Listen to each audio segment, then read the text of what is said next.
Picture this. It's Tuesday night. The sink is overflowing with dirty plates. Boxley hates doing the dishes. He looks over at his roommate, a perfectly content roundhead who is intensely mashing buttons on a video game controller. Boxley takes a deep breath, mentally prepares himself, and tries the direct approach. "Hey man, can you do the dishes tonight? I'll take out the trash and wipe down the counters." The roommate doesn't even pause his game. His eyes stay glued to the TV. No. Just no. Boxley retreats to his bedroom, staring up at the ceiling in defeat. His inner monologue is racing. Why doesn't just asking work? It's logical. How do some people get everyone to say yes to everything? Is it charisma? Is it some dark, twisted manipulation? Or is it psychology? We have all been exactly where Boxley is. You have a genuinely great idea at work, but your boss brushes it off without a second thought. You need a simple favor from a friend, and they leave you on red. Meanwhile, there is always that one person in your life who effortlessly gets people to agree with them. They aren't smarter than you, they aren't better looking. They just understand the invisible code of human decision-making. Today, we're unboxing the psychology of persuasion, because getting a yes isn't a magical gift you are born with. It is a predictable system based on human evolution, and once you see the code, you can never unsee it. Let's look a little closer at Boxley's direct ask failure. When Boxley asked his roommate to do the dishes, he made a fundamental psychological mistake that we all make. He assumed that human beings make decisions based on logic. Logic says, we live together, the dishes are dirty, it's a completely fair trade for the trash. But here is the hard truth. Our brains do not run on logic. They run on cognitive biases, emotional triggers, and deeply wired survival heuristics. When you just bluntly ask someone for something, you are creating an immediate transaction. You are placing a sudden demand on someone else's mental energy, and the brain's default energy-saving response to a sudden demand is almost always a hard no. To get a yes, you have to bypass the logical bouncer at the door and speak directly to the emotional VIP section of the brain. Enter Dr. Robert Cialdini, a legendary psychologist who spent his entire career figuring out exactly why people say yes. He identified several universal triggers of influence, but 3 of them absolutely rule our daily decision-making. The first trigger is reciprocity. Have you ever walked through a grocery store, minding your own business, and someone hands you a tiny piece of cheese on a toothpick? You eat it, it's good, but suddenly you feel a heavy, undeniable pressure to buy a $12 block of artisanal Gouda? That is reciprocity in action. As humans, we are evolutionarily hardwired to repay our debts. When someone gives us something, even something unasked for, we feel psychologically obligated to return the favor. It is the social glue that kept our ancient ancestors from turning on each other. And hey, if you are finding this breakdown helpful, you might just feel a tiny urge to hit that subscribe button right now. See how that works? But it gets deeper. The second trigger is social proof. Deep down, we are herd animals. When we are unsure of what to do, we immediately look at what everyone else is doing to decide our next move. We are biologically terrified of being the one zebra that runs the wrong way and gets eaten. It's exactly why comedy shows use fake laugh tracks and why commercials declare 9 out of 10 dentists recommend it. If the herd says it is safe, our brain turns off its critical thinking completely. And then there is the third, and perhaps most powerful trigger, scarcity. Humans have a massive psychological bug called loss aversion.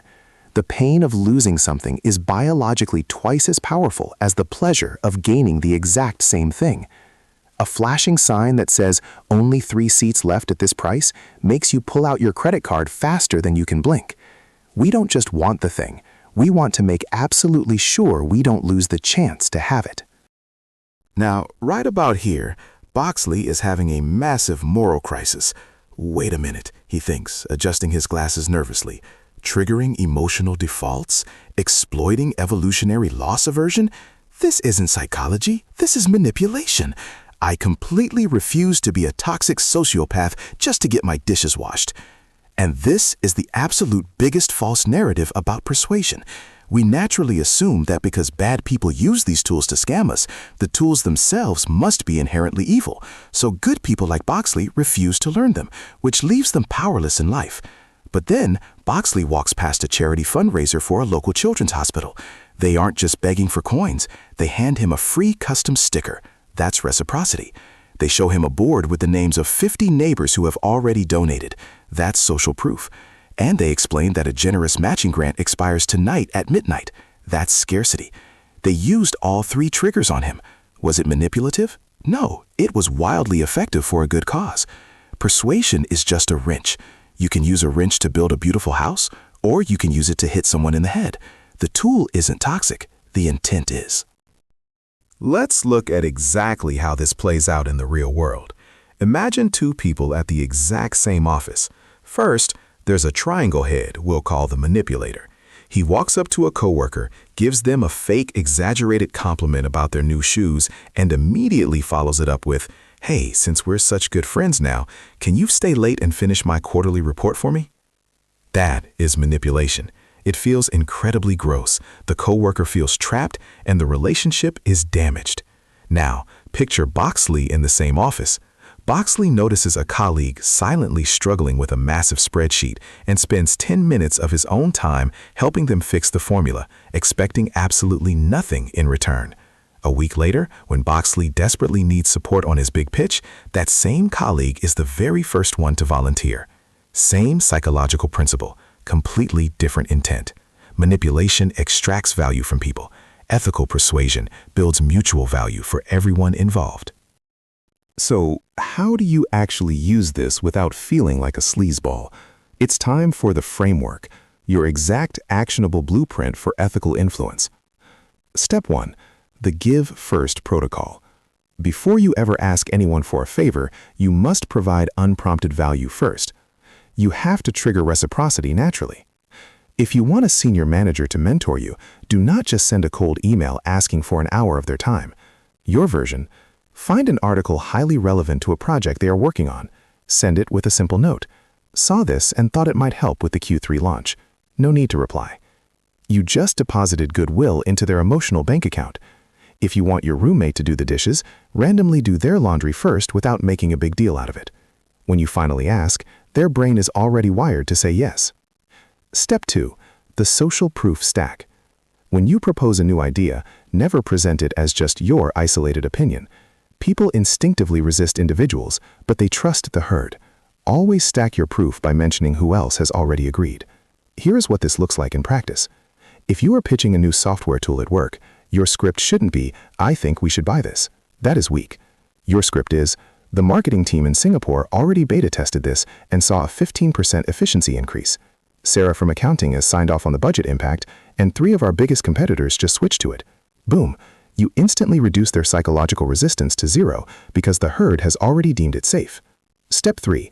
Ethical scarcity. You absolutely do not need to invent fake countdown timers or lie about demand. You create genuine urgency by being completely transparent about your personal boundaries, real deadlines, and actual availability. Truthful scarcity motivates action without deception. Let's say you are a freelancer trying to close a hesitant client. Do not just wait around and beg them to hire you. Your version: "I would absolutely love to work on this project with your team. However, I only have the bandwidth to take on 2 more clients this quarter, and I'm speaking with 3 other companies this week. Please let me know by Friday if we are moving forward so I can reserve the slot." It is honest, it establishes your high value, and it immediately triggers that powerful loss aversion. Persuasion is not about tricking people into doing things they hate. It is about removing the psychological friction that stops them from saying yes. When you give first, rely on the herd, and establish honest boundaries, you stop begging for favors and you start guiding decisions. So try the Give First protocol tomorrow. And if this video helped you understand the human code a little better, well, you know what to do. The subscribe button is right there. I'll see you in the next one.